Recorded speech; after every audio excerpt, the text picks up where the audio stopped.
बिस्मिल्लाहिर्रहमानिर्रहीम। लाखों करोड़ों दुरूदो सलाम मोहम्मद मुस्तफ़ा सल्लल्लाहु अलैहि वसल्लम और आले मोहम्मद पर। मैं हूँ उमर दराज गोंदल। जो चीज़ें आप देख पा रहे हैं वैसा है नहीं, और जो चीज़ें हमें नज़र नहीं आ रही वो बहुत ख़तरनाक है। आप कहेंगे कैसे? अब ये बात कोई ढकी छुपी नहीं है कि हुकूमत और GHQ इस्टेब्लिशमेंट फौज के दरमियान आर्मी चीफ की तैनाती के ऊपर डेडलॉक था, डेडलॉक है। जो चीजें कह रहे थे कि जी हमारा इत्तेफाक हो चुका है, रस्मी ऐलान बाकी है, वो सारी गलत बातें थी। लेकिन जो लेटेस्ट डेवलपमेंट है वो तबले जंग बजने के हवाले से है। और जब मैं ये कह रहा हूं कि GHQ की समरी मुस्तरद हो गई है तो इसका क्या मतलब है, मेरे पास क्या खबर है। मैंने आपको रात को सुनाया था शाहिद खाकान अब्बासी साहब के हवाले से। शाहिद खाकान अब्बासी ने बड़े वाज़े अंदाज के अंदर ये बात की थी कि इस समरी का ना आना आइन और कानून की खिलाफ वर्जी है। हत्ता कि वो तो इस हवाले से ये बात कर रहे थे कि प्राइम मिनिस्टर एक्शन ले सकते हैं, उनको एक्शन लेना चाहिए, और फिर वो कह रहे थे नहीं भाम हो जाएगा। जरा सुन लीजिए क्या बात हुई थी। समरी नहीं आती तो प्राइम मिनिस्टर आज खुद कैबिनेट डिवीजन से कह सकते हैं कि आप ये नाम है इनमें से किसी समरी का ना आना एक बहुत बड़ा फेलियर है और आइन की खिलाफवर्जी है। तो फिर प्राइम मिनिस्टर साहब खुद इसका नोटिस लेकर कुछ एक्शन ले सकते हैं, लेकिन वो भी इबाहम पैदा कर देगा प्रोसेस के बारे में। अब मैं आपको जब ये कह रहा हूं कि ये समरी GHQ की मुस्तरद हो गई है, अब आप कहेंगे कैसे? आम तौर पे रीत ये है कि GHQ से एक समरी आती है या एक डोजियर आता है। डोजियर से मुराद ये होता है कि जो ऑफिसर्स हैं, जो क्वालिफाइड होते हैं, मसलन जिनको ये फौज समझती है कि कमांड कर सकते हैं, उनकी पूरी प्रोफाइल उनके पूरे रिकॉर्ड के साथ प्राइम मिनिस्टर के टेबल के ऊपर पहुंचाया जाता है। और उसके बाद वो समरी प्राइम मिनिस्टर साइन करके अपनी तरफ से उसको एडवाइस भेज देते हैं प्रेसिडेंट को, और प्रेसिडेंट उसके ऊपर उसको आर्मी चीफ अपॉइंट कर देते हैं। लेकिन हुकूमत बार बार कह रही है और समरी अब तक नहीं मिली। अब जब समरी मिली नहीं है तो ये मुस्तरद होने वाली मैं क्या बात कर रहा हूं। मैं आपको बहुत वाज़े अंदाज में ये कह रहा हूं कि हुकूमत ने रात को इस बात का ऐलान कर दिया है, और ऑन रिकॉर्ड ये ऐलान कर दिया है कि उन्हें अब GHQ की समरी से कोई फर्क नहीं पड़ता। कैसे? अब आम तौर पे ये रीत है कि समरी वहां से आएगी, वजीर आजम एडवाइस भेजेंगे और सदर जो है वो उसके ऊपर दस्तखत करेंगे। लेकिन हुकूमत ने रात को जो नया पिंडोरा बॉक्स खोला है, राना सनाउल्लाह जियो न्यूज के प्रोग्राम के शाजेब के अंदर के साथ बैठे हुए थे, और वहां पे उन्होंने कहा कि समरी आए या ना आए हुकूमत तैनाती कर देगी। यानी वो कह रहे हैं कि अब इसमें दो तीन चीजें हैं।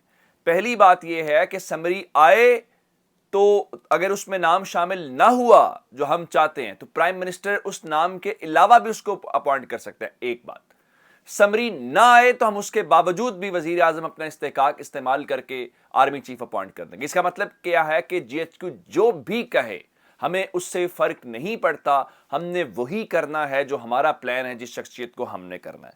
अब क्या समरी के बगैर प्राइम मिनिस्टर ये काम कर सकता है? तो इस सवाल का जवाब कुछ यूं है कि जो समरी है वो एक ट्रेडिशन है, एक रिवायत है, कोई लॉ या कानून नहीं है। और प्राइम मिनिस्टर जब चाहे जिस शख्स को चाहे आर्मी चीफ के तौर पे सैक कर सकता है, आर्मी चीफ के तौर पे किसी शख्स को अपॉइंट कर सकता है, ये उसका इस्तेहकाक है।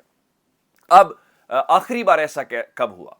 आखिरी बार जब यह हुआ कि GHQ की समरी के बगैर मुल्क में आर्मी चीफ अपॉइंट किया गया, उसके नतायज कुछ अच्छे नहीं निकले थे। और जो कुछ हुआ वो खुद एक तारीख का हिस्सा है। उम्मीद है कि इस बार गवर्नमेंट किसी एडवेंचर की तरफ नहीं जाएगी। अब ये बात रात को ख्वाजा आसिफ ने भी कही है कि प्राइम मिनिस्टर ने, ये खबर मैं आपको वैसे दे चुका हूं, उन्होंने तस्दीक की कि डिफेंस मिनिस्ट्री को लेटर लिखा है और डोजियर मांगा है और समरी मांगी है, हमने वो GHQ को भेज दिया। यहां तक नून लीग ये कह रही है कि हमने कानूनी तकाजे पूरे कर दिए हैं, अब उनका काम है समरी भेजे या ना भेजे हम करें। और ख्वाजा आसिफ पहले भी कह चुके हैं, रात को भी उन्होंने ये बात वाज़े अंदाज में हामिद मीर के शो में बैठ के की है कि हम 26 तारीख तक आर्मी चीफ का नाम अनाउंस कर देंगे।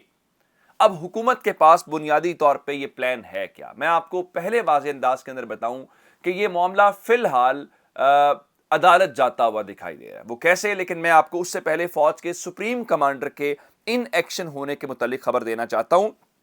हुकूमत का प्लान ये है کہ چونکہ 26 تاریخ کو ایک شخصیت نے ریٹائر ہونا ہے 26-27 کو, اور وہ شخصیت ہوگی chairman joint chiefs of staff committee, اور وہ 4 سٹار جنرل ہوتا ہے.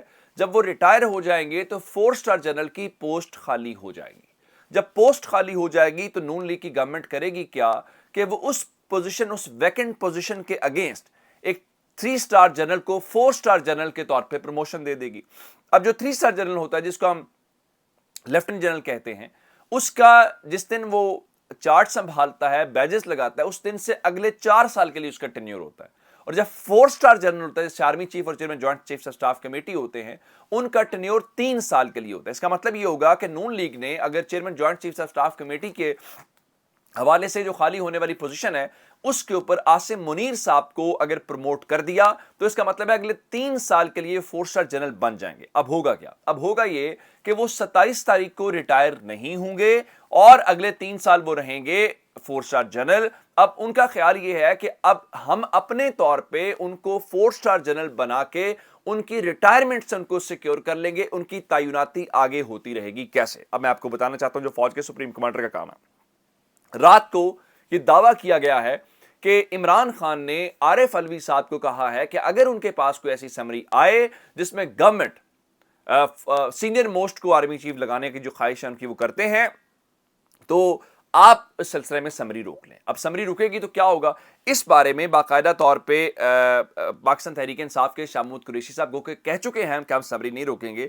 لیکن یہ جو میں روکنے والی بات کر رہا ہوں یہ انہوں نے کی, اعزاز سید نے خبر بریک کی, ذرا میں آپ کو سنانا چاہتا ہوں کیا انہوں نے کہا, سنیے ذرا. نے بتایا تھا اور ہم عمران خان صاحب کے بارے میں ہم نے بتایا تھا اور ہم بتا رہے ہیں کہ انہوں نے صدر عارف علوی کو کہا ہے کہ وہ سمری کو روک لیں.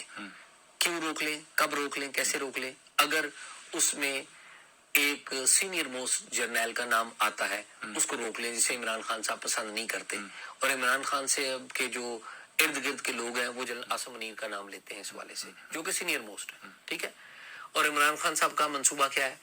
عمران خان صاحب کا یہ منصوبہ ہے جو انہوں نے کیلکولیشن کی ہوئی ہے, جو کہ ہماری اسٹیبلشمنٹ کے اندر بھی ان کے کچھ چاہنے والے ہیں, اور ان میں جو بات بتانے جا رہا ہوں ان میں خالی جنرل فیض حمید نہیں ہے. یعنی جس طرح وہ فیصل واڈا کہتے تھے کہ 2 غیر سیاسی شخصیات. 2 باتیں کی. پہلی بات یہ ہے کہ عمران خان نے کہا کہ سمری روک لیجئے گا, لیکن تحریک انصاف آفیشلی یہ کہہ رہی ہے کہ ہم سمری روکیں گے نہیں. دوسرا نیا الزام یہ ہے کہ کہتے ہیں جی فیض حمید اکیلے نہیں ہیں, ایک اور جنرل بھی ہے. میں آپ کو بتا دیتا ہوں, کوئی پنڈی کے حوالے سے گفتگو ہو رہی ہے تو اس قسم کی باتیں, چونکہ پنڈی کی کمانڈ سنبھالنی ہے تو اس لیے وہاں کی بات ہو رہی ہے, تو اس لیے اس قسم کی باتیں کی جا رہی ہیں. لیکن اب اصل میں جو معاملہ آپ کو کہہ رہا تھا کہ معاملہ عدالت جاتا ہوا دکھائی دے رہا ہے. کیسے؟ اگر حکومت یہ کام کر دیتی ہے, حکومت سمری بھیجتی ہے اور سمری کے اوپر صدر دستخط نہیں کرتے تو یہ معاملہ لٹک جائے گا. اگر معاملہ لٹک جائے گا تو چونکہ چینج آف کمانڈ نہیں ہوگی تو پھر ہوگا کیا, پھر الٹیمیٹلی یہ معاملہ عدالت میں جائے گا, سپریم کورٹ میں جائے گا, اور وہاں پہ جسٹس عمر عطا بندیال کے پاس ہوگا. بالکل اسی طرح سے جیسے کھوسا صاحب کی عدالت کے اندر باجوہ صاحب کی ایکسٹینشن کا معاملہ ہوا تھا, بالکل اسی طرح سے جو نئے آنے والے چیف ہیں شاید ان کا فیصلہ بھی اس بار عدالت کے اندر ہو. تو اس وقت دونوں جانب سے گیم پوری ہے. آج 22 نومبر ہو گئی ہے. اگلے 2-3 روز جو ہیں وہ پاکستان کے لیے بہت اہم ہیں. اب تو ان کا جو میڈیا سیل ہے وہ چیخیں مارنا شروع ہو گیا ہے. رات کو شاہ زیب خانزادہ کو یہ یاد آ گیا کہ پاکستان کے ڈیفالٹ کا جو رسک ہے وہ 100% کے قریب چلا گیا ہے. اللہ نہ کرے کبھی ایسا ہو. ان کو یاد آ گیا پاکستان میں سرمایہ کاری لوسٹ لیول کے اوپر چلی گئی ہے. ان کو یاد آ گیا کہ پاکستان کے پاس جو فارن ریزروز ہیں وہ بالکل 6 ہفتوں کے ہیں. لیکن یہ بہت دیر سے, لیکن سمان پارک کے اندر تیاریاں ہیں. انہوں نے رات کو بھی بیٹھک کی اور وہ بھی سارے سینیریو کے اندر اس پورے تبدیل ہوتے منظرنامے کے اندر اپنے گھوڑے اسی طرح سے دوڑا رہے ہیں جس میں وہ بینیفٹ زیادہ سے زیادہ لے سکے. اپنا بہت سارا خیال رکھیے گا. خدا حافظ.